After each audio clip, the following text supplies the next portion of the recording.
Welcome to Media Path. I'm Fritz Coleman. And I'm Louise Palanker. On Media Path, we take a topic and we drill down on it. We talk with an expert. We talk about films and books and TV shows that are sort of built around that topic. And this time we're continuing to take our look at the American fascination with true crime. And we truly have the quintessential voice of the true crime genre with us today. He's been with Dateline NBC since 1995, which is, incidentally, NBC's longest-running primetime show. He's done a really engaging podcast that we're going to talk about called The Thing About Pam. And just once today, I want to hear him go, The Thing About Pam. It'll be fantastic. This is a not-to-be-believed true crime story with so many head-spinning twists and turns. We hope we can entice you to binge it as we did. He's covered stories all around the world like 9/11 and Columbine and Tiananmen Square and the Manson murders, the Oscar Pistorius trial. He has a gorgeous wife, Suzanne. He's got 6 lovely children. I'm happy to welcome my friend Keith Morrison. Keith, thank you so much for being with us. Fritz, thank you. It's awfully nice to see you again. Truly. It's great to see you, my friend. And hear your voice. Yes. Which, that's right. Of course, I've been doing for a long, long time. But yes, it's... Well, compared to your voice, all of our voices are going to sound pre-adolescent. Oh, such nonsense. So listen, I want to start with this because I mentioned the Oscar Pistorius trial, which really interested me at the time, Keith, because this, to refresh people's memory, was the South African Olympian. He was a double amputee, and he sort of engaged the world's attention because of what he had overcome. But he also shot his girlfriend. Well, allegedly. Right, I have to say allegedly. He did, but the question is, of course, did he intend it? Yes, I'm so sorry. Right. The story was the classic pitting of fame against the criminal justice system. And we're used to that in the United States with the OJ trial and others, but this was in South Africa. So how was it to cover? It was fascinating, but all of South Africa was absolutely glued to that trial. There were huge crowds. It was a little like OJ. Yeah. Tremendous crowds even outside the courthouse. They packed the courthouse every day. And there was nothing else to watch on television but this incredibly absorbing story that everybody had an opinion about, but nobody could say for sure exactly what happened. Even the judge seemed to go back and forth, very confused. And a highly, highly regarded judge and prosecution team and defense attorney. So everybody was on their game. But what a story. It was an amazing fall from grace, though, because this man had captured the world's attention and did this wonderful bit of PR for his country and for humanity in general. And then this happened. It was so fascinating to. Well, and then we began to dig into it. And what they weren't hearing in court was the backstory of Oscar and his main girlfriends over the previous few years.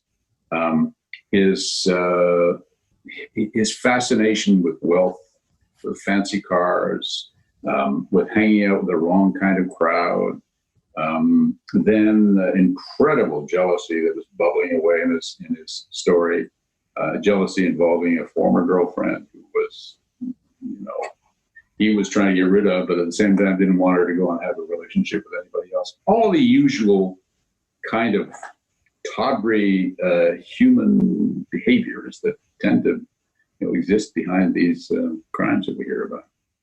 So what was the outcome? Remind us.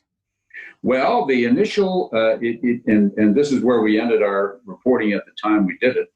The judge in the case, having heard all, and I'll give you a little bit more background in the trial. There was forensic evidence that showed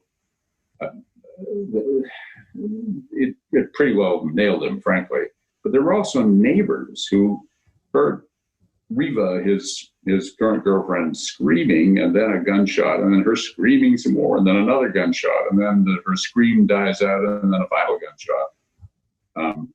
And then in court, he tried to tell them that he didn't know who was behind his bathroom door. He just was afraid of a potential intruder, and so he fired his gun 3 or 4 times. And nobody thought the judge would believe him. It was pretty unbelievable, frankly. but she did. Or at least she felt that the state had not proved that he fired with intent. So she found him guilty of something that was sort of the equivalent of manslaughter, I guess. She sentenced him to 5 years in prison, but ruled that as he had already been in and out of prison, awaiting trial, and had a family who, could keep him at home, she sentenced him to 1 year of home confinement, basically. So, but just before he was to get out, this was after we reported the story, the state, this is something they can do in South Africa, the state appealed both the result and the sentence. And upon reflection, the appeals panel of judges increased his guilty, declared that he was guilty of murder, that they got it wrong in the trial, and they increased his sentence to 13 years in prison. So he is there now, and he's due to be, he could be paroled as early as, I want to say next year, I think, possibly as late as 2023, but fairly soon. What was the public reaction to the increase in the sentence? I think that the public was, and I wasn't in South Africa when this occurred, but based on the reaction earlier, I can only assume, and from our contacts there were suggesting this, that it was felt that was probably the right thing to do. How often does Dateline play a role in crime solving itself? Not very often. We try not to. We're here to tell stories, not to make stories different than they otherwise would be. There's that whole, as you know, because you do stories about media, the question of how much does the media influence the event it's trying to cover? And we don't want to influence those events. We usually try to wait until there's some sort of resolution of a story before we put it on the air. But there have been some cases which we have put on, and knowing that they might have an influence, and those are usually cases, at least in my experience, where it's clear there has been some real miscarriage of justice, and you want to do a story about what appears to be a miscarriage of justice. And we follow all the same rules about reporting. We talk to everybody and we make sure we cover all the bases. But we have told those stories, and whether or not the story itself contributed to some, action in the case, actions occurred and produced a different result. And when we talk about your podcast, we're going to talk about an involuntary action that your group, your producer, specifically Kathy, became involved in. We'll talk about that in a minute. But is there one case in your 25 years that you're most proud of in sort of advancing the cause of justice, where the enlightenment you brought to the case may have helped get the proper outcome? Well, there have been so many stories. And, I guess when it comes down to it, the ones that I get sort of feel somewhat proud of are the ones where it appeared that the state got it wrong, and we were able to go and have a good look, and in the end, the decision changed, and somebody was released after all and freed because, at least in part, possibly it's something that we did, or at least, we were reporting it along the way and it didn't hurt, put it that way. And as you mentioned in your podcast, it's very seldom that retrials happen where. Appeals courts are generally pretty reluctant to have a trial. Once a jury has made a decision, that jury's decision, they want it to stand. The whole system really depends on what a jury decides, and unless there's some error in what the judge did, or some error in what the officials of the court did in the original trial, the appeals court usually leaves things as they are. And it's, even if it can be demonstrated that somebody is provably innocent of the crime for which they were convicted, it often takes several decades before they finally very, very slowly works its way through the system and gets up to a habeas corpus that's heard in some higher court. And then the process can still be very gradual before somebody finally gets out. So it's quite a process. But something similar happened in the Thing About Pam, where I don't want to give away too much if people are about to enter into this extraordinary podcasting experience. So I'll let you tell the backstory, Keith. Oh boy. Well, let me see. Telling a backstory about the Thing About Pam.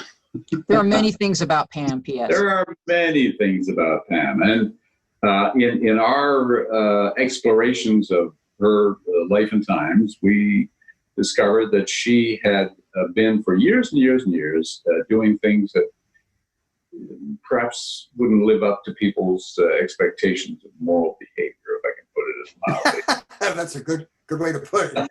Well, you should speak at her funeral. That was really good. It's about as well as anyone's going to do on Pam. But she was very good at doing bad things and then making sure somebody else paid the penalty for them, or at least was blamed for them in some way or other. And that's how this story came to be, and is continuing. By the way, it's not over yet. Wow. And the interesting thing about it is that this person, this Pam Hop, is her name, and I highly recommend. This is really a wonderful mystery. She was the last person to see 3 different people alive, and all that implies. Yeah. And they wandered through 3 different trials, and still, as you say, Keith, justice has not necessarily been served. It's not finished yet, and I'm not sure it ever will be. In one of the cases, a certain person fell off a person who was very close to this Pam fell off a balcony in her old folks' home and fell down 3 stories and landed on the ground and was killed. So we found it very strange that she would go flying through a metal balcony railing. It's your typical metal balcony railing. That flimsy, we thought. So we went and tested it, and we used those very same kind of railings, actually a little tiny bit thinner, so they wouldn't be as strong as the ones that were used. And we ended up putting, I think at the end, well over 1,000 pounds of weight slamming down on these tines of the balcony railings, and they held firm. They didn't break. We got an expert who was able to tell us this balcony would not have broken the way it did, bent and broken railings everywhere, unless it was hit with something extremely powerful. And supposedly, this elderly lady crashed through the balcony when she happened to, fall over on her, just fall over. So clearly, anyway, that's a little bit maybe too in depth to make. It's hard to know what I'm talking about. Oh, it's interesting. We want to entice people to listen to it. It's really interesting. But so that's the kind of that's the part that's fun about telling these stories, is that you're able to take the material that you can know that's in evidence, and then go out and experiment with it and see if it makes any sense. Well, you've spoken to a lot of people who have made the decision that criming is the best next step in their life events. And you've sat with those people and had conversations. Do you notice any parallels in the personality types that get themselves this deeply involved in misdeeds?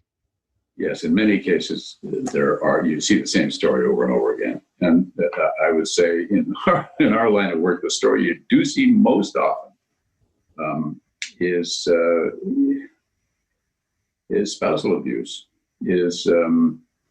That's a very, very serious problem. I suppose it always has been. Maybe we're just seeing more of it now. But men who, and it's almost always men, but men who do very bad things to the women who love them, who control them, who will gaslight them, who gradually lead them down a path of abuse, and then wind up killing them. When the woman finally decides it's time to break free and leave, you've seen that pattern happen again and again and again. The woman will disappear, and 6 months later, we'll wind up, they'll find her in a river bottom or something. And usually it's one of those kind of issues. Well, when they sit in conversation with you, do you notice that they're attempting to use those psychological techniques on you in conversation? Yes, absolutely. And because most often there is I hate to make generalizations. Every story is different, but boy, you run into that personality so often, of the person who thinks he's smarter than everybody else in the room, and clearly has a controlling personality and is trying to control the conversation and trying to manipulate whoever happens to be sitting in front of him. And in that case, it might be me. And this, women do the same thing, just far, far fewer of them, and there are far fewer cases of them, and the method that they use tends to be quite different than methods men use. And I can tell you this, they're also very similar to one another, so that I shouldn't laugh, but I think at Dateline, we've done something like 8 or 9 stories about women who have killed their significant others using antifreeze, of all things, to the point where the people making antifreeze thought that this is not good because it used to taste just sweet, like sweet tea or something. So they changed the formulation so not taste awful, Wow. which is a good thing. Because that Antifreeze is now less delicious. Imagine that. Weezy, your question was great about being manipulated by whoever you're interviewing. And about that, there was another interesting fact that came out during this case. And again, Keith, we don't want to give too much away, but the man who was originally found guilty in the first trial, right, it was telling that his attorney allowed him to do his interview with you without his presence, without the attorney being present, which is often a sign that there's no lying or manipulation going on there. He's telling you nothing but the truth. Exactly. And, so, they're going in. Also, he's a very smart attorney. And you have to keep that in mind, too, when you're talking to somebody. There are attorneys who are very good at planning out what they're going to do, and sometimes will allow you more latitude than you otherwise would expect to have for a reason. But in this case, it was pretty clear. It was as it was, frankly, from the time we looked at the interrogation tapes of this fellow, that they'd made an error, and it was a bad mistake. So I can see why the attorney would say, "Yeah, go ahead and doctor." So your producer Kathy, who has been with Dateline for 25 years, got involuntarily involved in this case, and again, we don't want to give it away. But her name was used, and then after her name was used, it came back to play in some of the machinations that this Pam did in the second or third of her crimes. Is that the first time that you or anyone on your staff has been sort of pulled in to the case itself? The attempt to manipulate is pretty common, but this was a step beyond that, and it was yes. I hate to almost, you're right, I don't want to give too much away, but the manipulative nature of this particular person went way beyond anything that we had experienced before, and Kathy had been covering her case for some years by then, and so this woman knew Kathy. She'd seen her at various court events and so on. Kathy had been calling her on the phone repeatedly, asking for interviews, and the two would chat on the phone, off the record usually, but always this woman would turn down the opportunity to be interviewed, and so they knew about each other. They knew very well about each other, and it was quite a surprise, nevertheless, to Kathy when coming out of a court hearing one day, this woman, said, "Say hi to Kathy." Kathy didn't have to be there that day, and then used Kathy in a way which I've never seen before. I won't tell you what, but it was devious and inventive at the same time. Have you ever felt just a little frightened in the presence of somebody who's been accused of a horrible crime? No, and the thing is, they're always on best behavior. Because they want to show that they're innocent, right? They're just pure as the driven snow. Everybody is wrong when they say they did that terrible thing, and really they're quite a nice person. So they tend to be quite a nice person in your presence. There have been some cases where there was just no getting around the really, really terrible things that these people did, and then there's a lot of excuse making. One guy I remember who had, I can't believe it. Yeah, I talk about this stuff and like, wait a minute, I do this for a living.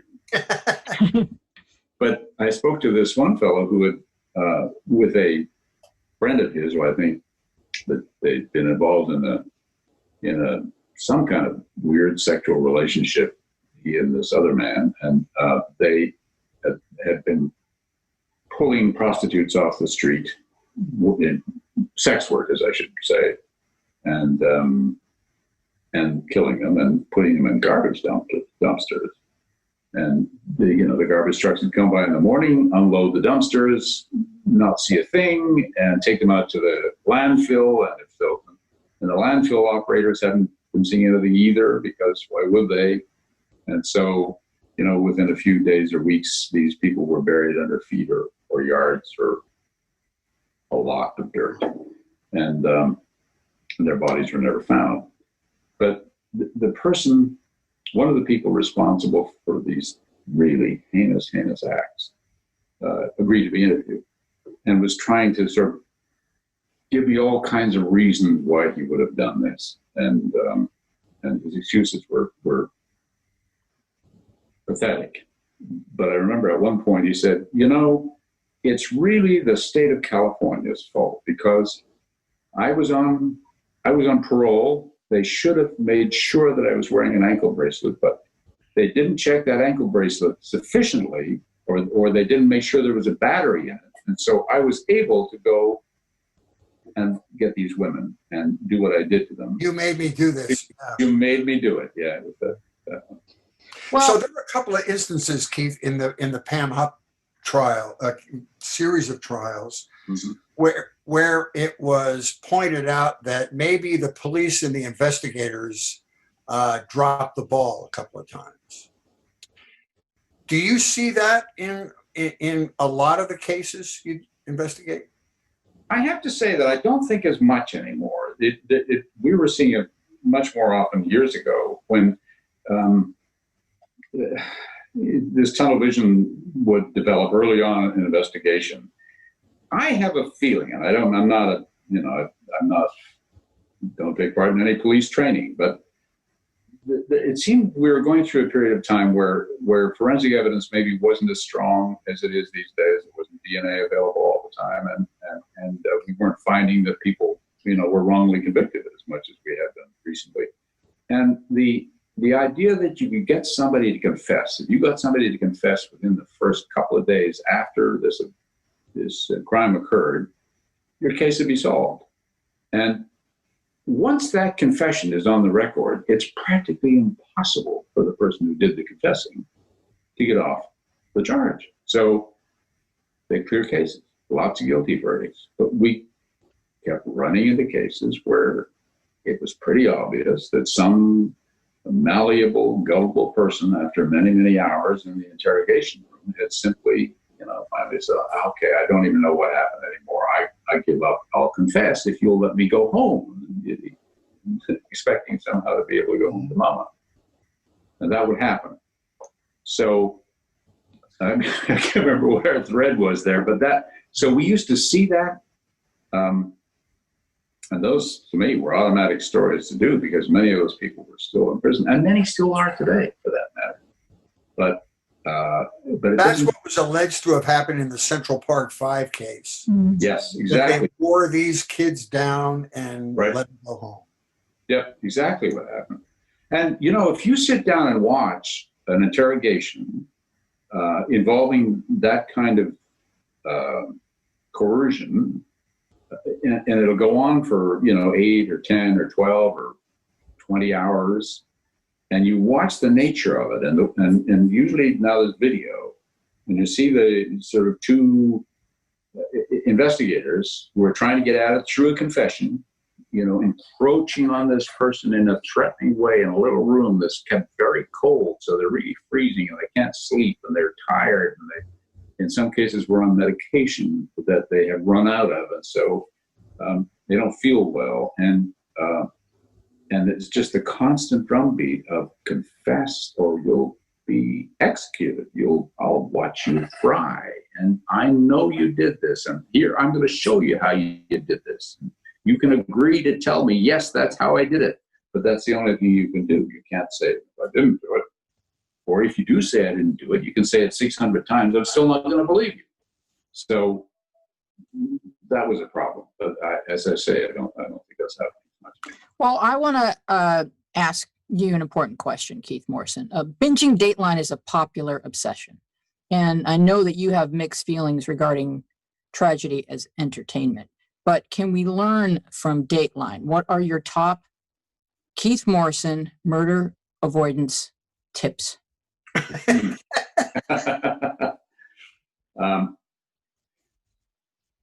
There's an easy one. Okay. If you're with somebody and it doesn't feel right, it probably isn't. If your daughter, if your sister, if somebody in your family is with and you can see that they're being gaslighted, you can see they're being controlled, and they don't know how to do anything about it, help that person, pay attention to that. And usually if a woman in a situation, not usually, I don't know, because murders are very rare, so but if a person is in that situation, frequently it would be wise to offer help to get out of it. Because it's one of the most dangerous places for a young woman between the age of 18 and about 35 to be is in an abusive relationship when she wants to get out and when she declares her intention to do so. Good point. Dateline has given legs to some national trials and national stories like Dirty John that turned into this sort of thing on Netflix. How do you feel about that, Keith? That's I think that's the greatest example so far of how they took the ball that you put in the air and ran with it. And I wish I could claim credit for having been the first one to put it in the air, but actually that was a series in the LA Times. It was the LA Times, the written stuff, but I mean broadcast. You were the one. Yes, we did that on television, and then the podcast followed, and the story only got bigger, and that we did it again on Dateline and for the second time. I think we've redone it now because we kept following the story back into this man's past, and then it became this Netflix series. So it's quite a story. Any story like that with that kind of man bites dog weirdness and strange things happening these days will have a life of its own. Will go on. There isn't. I mean, I know Josh Mankiewicz has some theories about why people are so fascinated with true crime. I'm not sure anybody can really know, except it's maybe we just have to. We feel like we have to know what's out there, what the boundaries of human behavior are, and whether if there's something scary, we better pay attention to it. Well, I think we want to know what could go wrong so that we can avoid it. I think that's one thing. Another thing is I think humans have always been captivated by other people's dramas. We slow down to look at an accident or, whatever. A lot of shows that we're obsessed with have a ton of violence in them, and people make these shows and people watch these shows. So there's something in us that's primal that's attracted to that.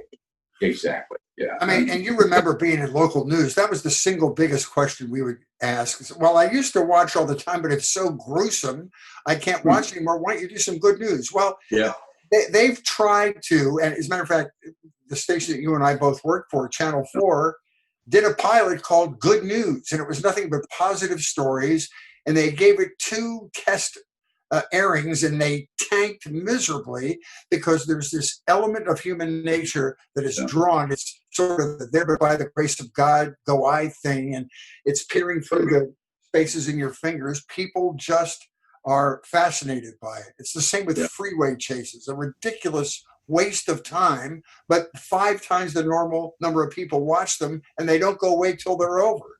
Till the guy's face planted in the middle of the freeway. It's a conundrum, but that's the way people are. Yeah, it's the strangest thing. Those great KNBC days.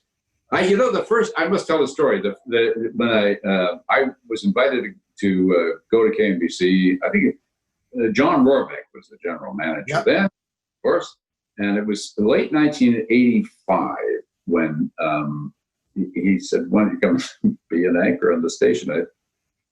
I had been working on this CBC in Canada. You were the Peter Jennings of Canada. Don't say sort of. Well, that's a little bit of a stretch, but it's kind of all on that path. And then going to work at KNBC was quite a revelation because, as you say, if it bleeds, it leads, or that idea. And, a very, very commercial operation, which was quite an eye-opener. But the very first thing that Rohrbeck said to me when we met and we began to discuss this was, there's this guy we have on television. He's a comedian. He's not even a weatherman, but I knew he'd be a great weatherman. And we developed this saying we could use and put it up on billboards. Fritz said it would be like this. And it's been the most successful thing we've ever done. I don't know if you heard it. You'll appreciate this. The side story to that ad campaign was it was relatively new, and they had it on 500 billboards in Southern California, and it was a blue background with like this bold English font. Fritz said it would be like this. And about a month into the campaign, we got written up in a conservative Orange County newspaper. Yeah. And it was an editorial that said, finally, NBC shows its true liberal colors. It comes out of the closet. Because at the time, Carter was running with Fritz Mondale. Oh, and of course. This billboard was an endorsement of Fritz Mondale. So people were sending me this article. So I autographed a picture and sent it to the executive editor of the Orange County, whatever that thing was, and said, thank you for the additional publicity. It was interesting. During times where we have these, people jumping to conclusions about your politics. It's been around for a while. I know. Let me ask you one final question about the podcast, Keith, because a lot of people who are true crime enthusiasts will listen to it and be fascinated. There are a couple of terms that come up in the podcast that are fascinating but not familiar, I think, to the general public. One was the idea of an Alfred Plea. Oh, yeah. It was something this woman did. Explain how that works. An Alfred Plea is a lot of similarities with a no contest. In other words, you are not prepared to plead guilty. You're saying to the court, I didn't do this. And I'm not going to, appear before a judge and say I did it, and I'm not going to plead guilty to this crime. But I recognize that if I go on trial, it's likely a jury will convict me. And so there is a kind of a deal that can be made in there. It's not always offered, it's not always available, but sometimes when a prosecutor recognizes there is not much more we can do, they'll make that offer of an offered plea so that you can. You're sort of pleading guilty. It's just good for your own ego because the general public thinks you're guilty. Right? It allows everybody to move on. So then I've seen it more often in cases where somebody who is demonstrably not guilty can't persuade the state that that's the case, and they keep trying and trying and trying, and finally a DA will say, okay, well, just take an offered plea and we'll let you out of prison. You can go back to your life. And they have to make that decision because that means a conviction for murder will follow a person around for the rest of their lives. They got, stuck to them. And also, it shows the downside of an Alfred plea for somebody who agrees to it. it is as if you have pleaded guilty, but they're letting you out of prison, but they're letting you go on with your life. And that's generally what an Alfred Plea will do. And it could get into that thing with the disparity between the rich and the poor and your ability to pay for an adequate defense or a big defense. Yes. A defense that it would require to fight the case. Sure. And one other term, and you actually talked about this earlier, which is the Moody Motion, asking for a new trial. And you said that happened to be something that came up in this case. Yeah, it's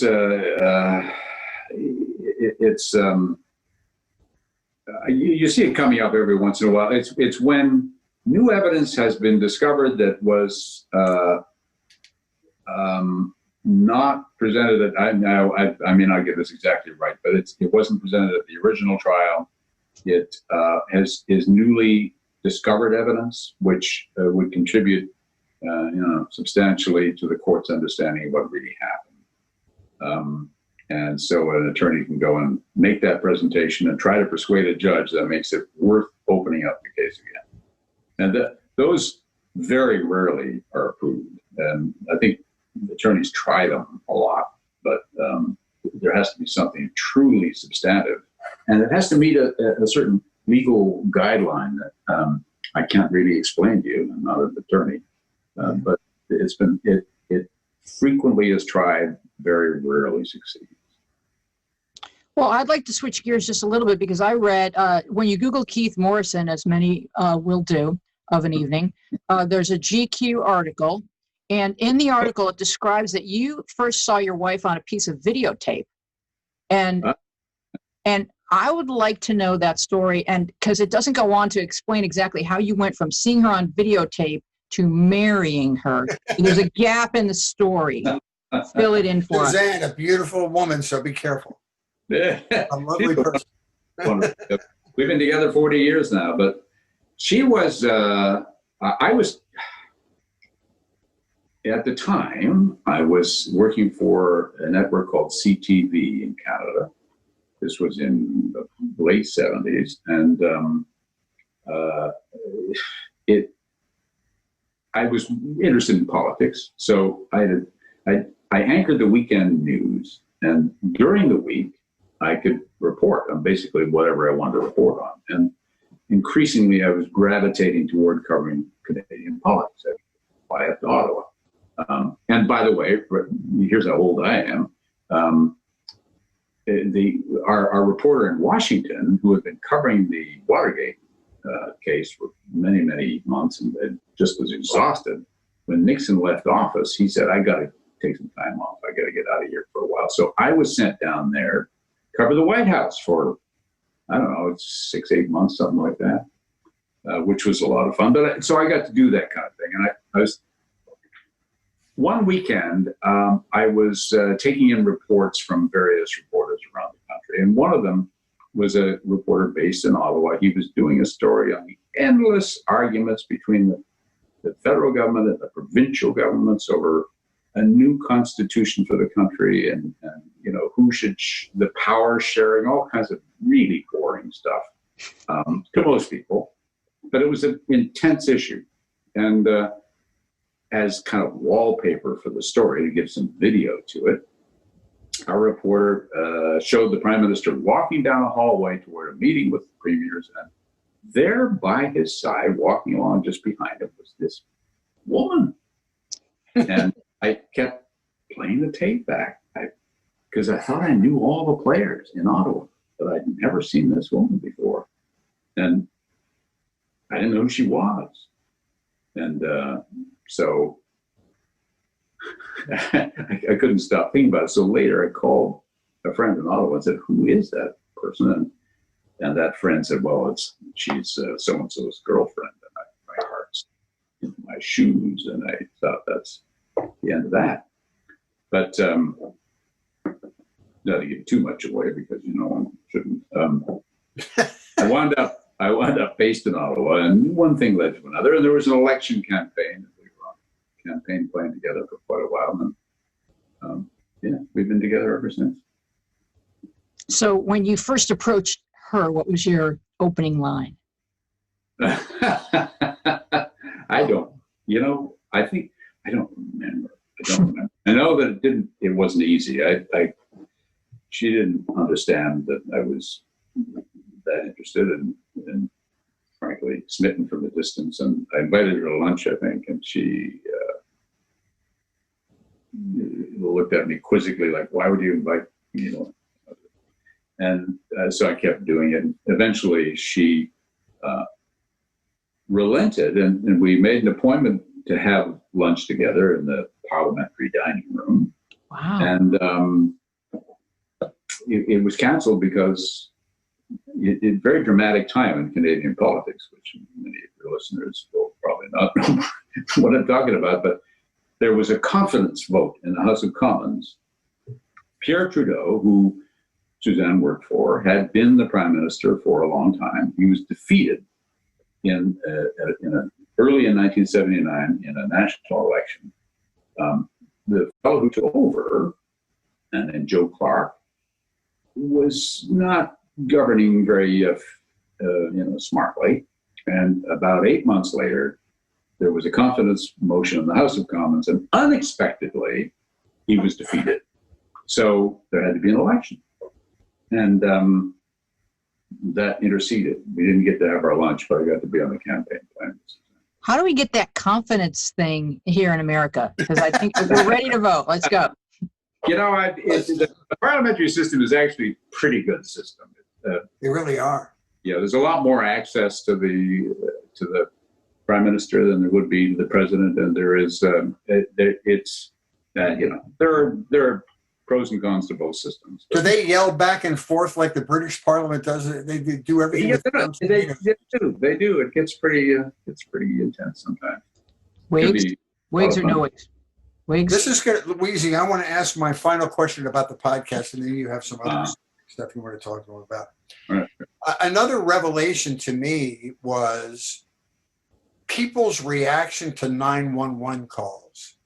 Yeah. I don't know if it was Kathy that brought this up, your producer, but it was a really interesting observation because we play them on the news, which I always thought was a gross violation of someone's privacy, although it's public property at that point. And it makes me so uncomfortable. Yeah. But what came out of your podcast was that your initial reaction to what you hear when you hear a 911 call may not be accurate. It might be, "Oh, that's really bad acting," or you say to yourself, "That person is too calm. They must be guilty." But what you guys discussed in one of the middle episodes was that you can't trust your initial judgment when you hear those.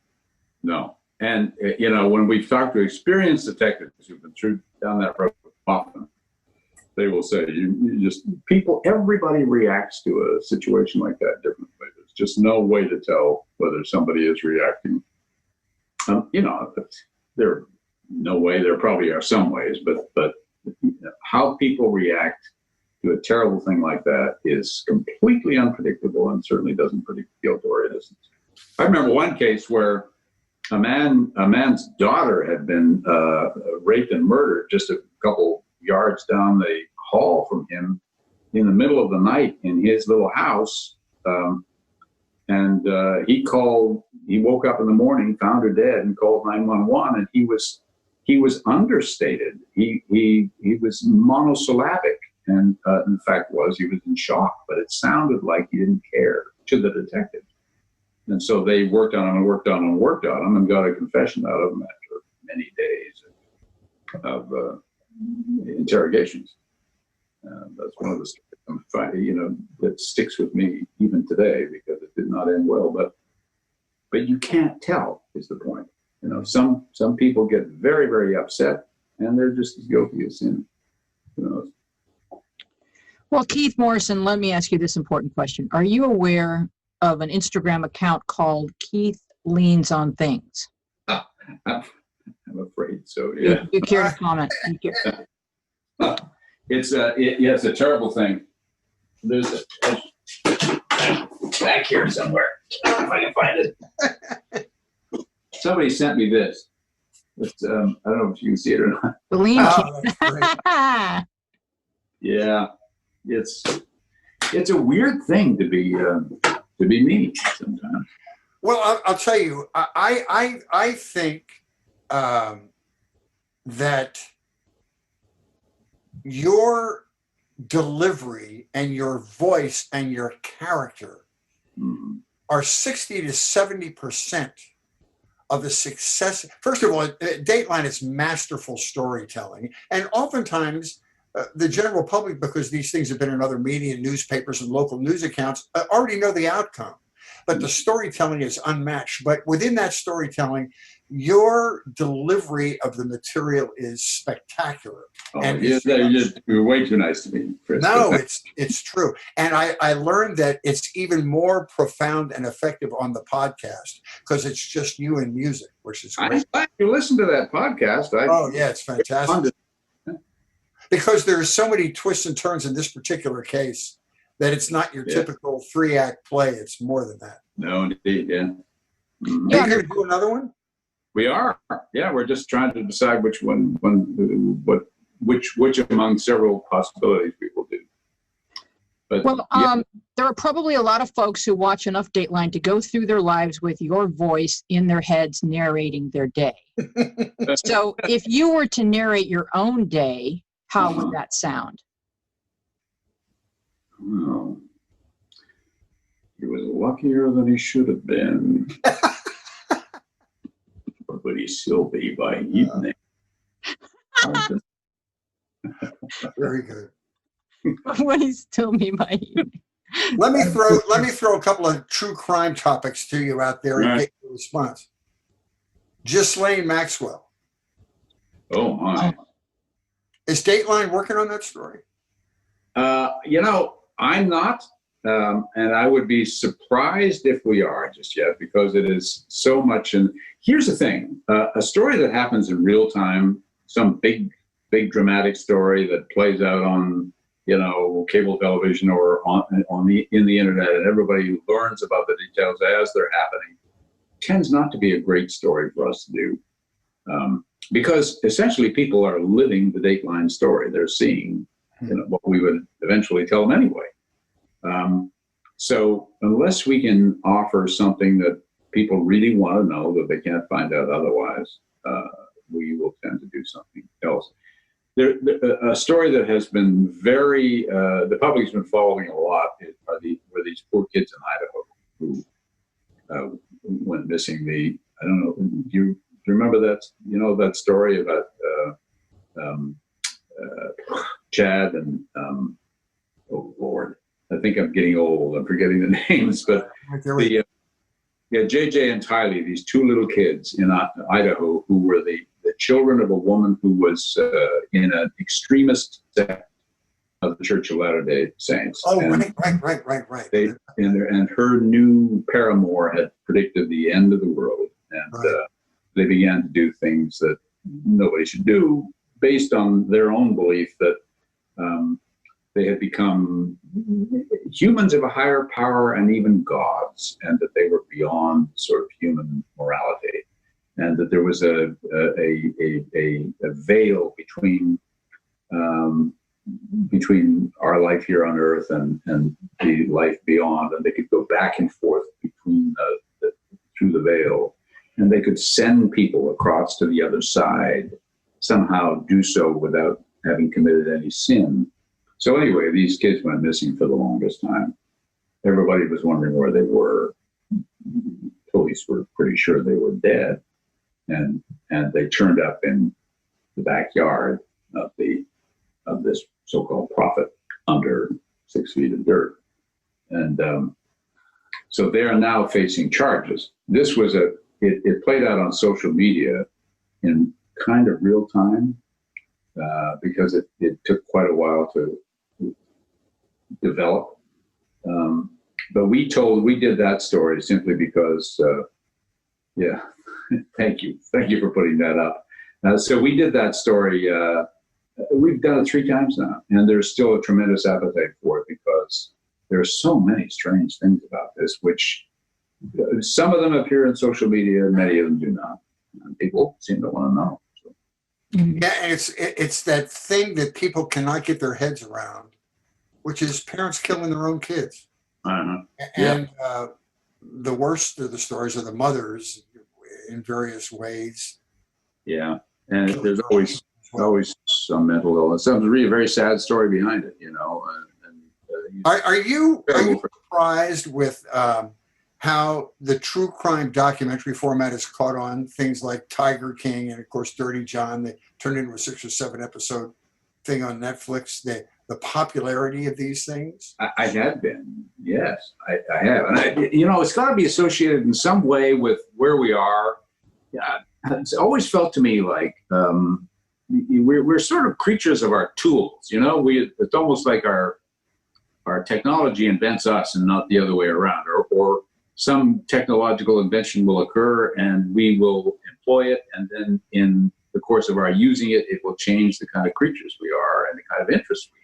That's an interesting like a feedback loop.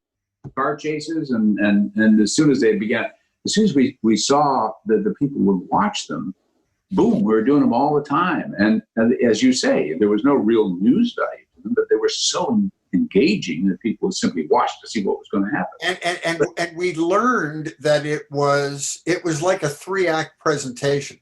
Sure. If people invested 10 or 15 minutes in the freeway chase, they were going to stay to the end to sort of be satisfied with whatever the end was. They would never tune out. And then we saw this whole social media universe get started, like Chase fan, Twitter at Chase fan. And when there was a chase on one channel, the word would go out. And then people would watch in droves. It's really an interesting phenomenon. It is, and the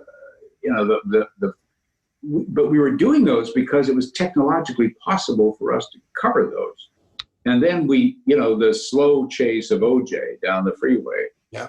We did that and stayed on it for the longest time because, it was technologically possible to do it, and somebody was making money on that technology.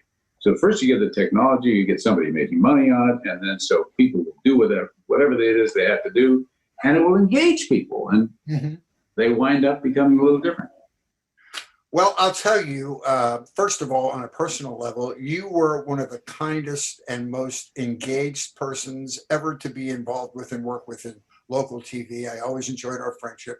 Second of all, you're spectacular to watch on Dateline because it is, I don't want to call it a performance, but your delivery of the material is not to be outdone. I just love it. You're going to, again. Thank you. Now I'm going to go away. You're welcome. Weezy, final thoughts? I'm just so grateful, Keith, that you joined us. We're launching into our podcast endeavor. So glad to talk to you and to meet you for the first time. And of course, I've known Fritz for a very long time, and I was so excited when he called me because I miss Fritz already, and here we are talking.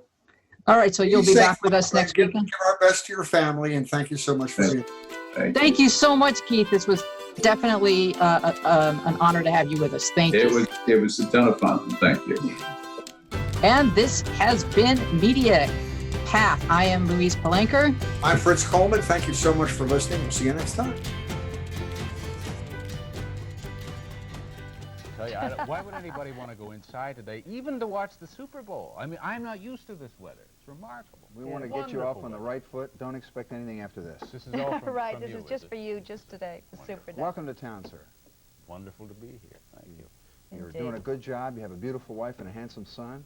And they're here in our control They are. room. We need a couple more handsome people, like he and Beard, so I can feel like Herb on the Burger King commercials here and there. Nice to have you in town.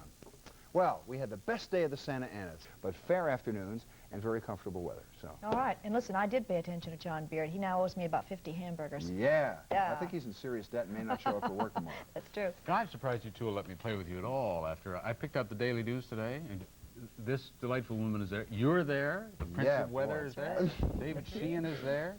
These are all as the best people in Los Angeles, right? The most popular people. According to the Well, it was a reader's poll, yeah. and the people sent in So shall I just get on the train now to go back? Or? Oh, no. You'll let me stay, will you? Yeah, absolutely.